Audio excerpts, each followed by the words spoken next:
رسوله الكريم أما بعد فأعوذ بالله من الشيطان الرجيم بسم الله الرحمن الرحيم لقد كان لكم في رسول الله أسوة حسنة لمن كان يرجو الله واليوم الآخر وذكر الله كثيرا صدق الله العظيم نہ کوئی داستہ ہے جس میں لطف داستہ بھر دوں نہ کوئی داستہ ہے جس میں لطف داستہ بھر دوں نہ افسانہ ہے جس کو جس طرح چاہوں بیان کر دوں یہ قرآنی بیان ایک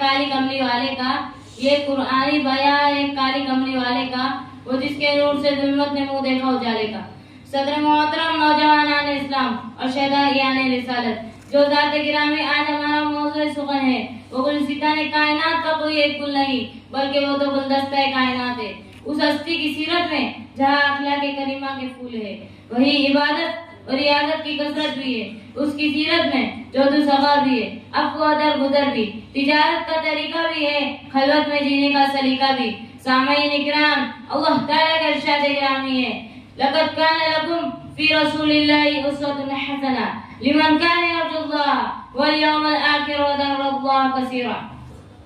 تم سب کے لیے جن کا اللہ اور آخرت پر ایمان و اعتقاد ہے اور جو اللہ کے ذکر کی کثرت سے معمور ہے ان کے لیے اللہ کے رسول صلی اللہ علیہ وسلم کی ذات گرامی میں نمونہ ہے یعنی ان تمام لوگوں کے لیے جو اللہ کا اعتقاد رکھتے ہیں آخرت کے دن پر ایمان لاتے ہیں اور خوب اللہ کو یاد کرتے ہیں حضرات اگر آپ کو ایمان و عقائد میں رہنمائی چاہیے تو رسول کریم صلی اللہ علیہ وسلم کی سیرت دیکھیں اگر عبادت و معاشرت میں رہنمائی چاہیے تو آپ صلی اللہ علیہ وسلم کا اسوہ دیکھیں اگر معاملات و سیاسیات میں رہنمائی چاہیے تو اپنے نبی کا اسوہ دیکھیں گھر کی زندگی باہر کی زندگی خلوت کی حالت جلوت کی حالت غربت و افلاس کا عالم اور خوشحالی و خوش عیشی کا عالم ہر حالت و ادا میں ہمارے نبی صلی اللہ علیہ وسلم کی سیرت سے ہم کو یہی سبق ملتا ہے کہ لا عیش الا عیش الآخرہ زندگی تو آخرت کی زندگی ہے دنیا کی بے ثباتی اور دنیا کی بے معنی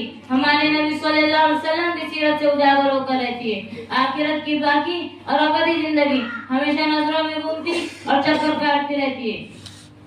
سامعین اکرام ذرا دیکھیے تو صحیح فتح مکہ کا واقعہ کتنا عظیم الشان اور کتنا بڑا واقعہ ہے مکہ کے سردار قوم صفاقان وقت صنادید قریش آج سب نگو ہے اپنی مٹھی میں ہے ہر طرح سے بے گت وفا ہے یہی ہے وہ لوگ جنہوں نے تپتی ہوئی ریت پر شہدائیان محمد صلی اللہ علیہ وسلم کو لٹایا تھا جلایا تھا مارا پیٹا اور خوب ستایا تھا یہی وہ بازیگر اور خون کے پیاسے جنہوں نے دارالندوہ میں رات دارانہ مشورہ کر کے محمد صلی اللہ علیہ وسلم کو تحت کرنے اور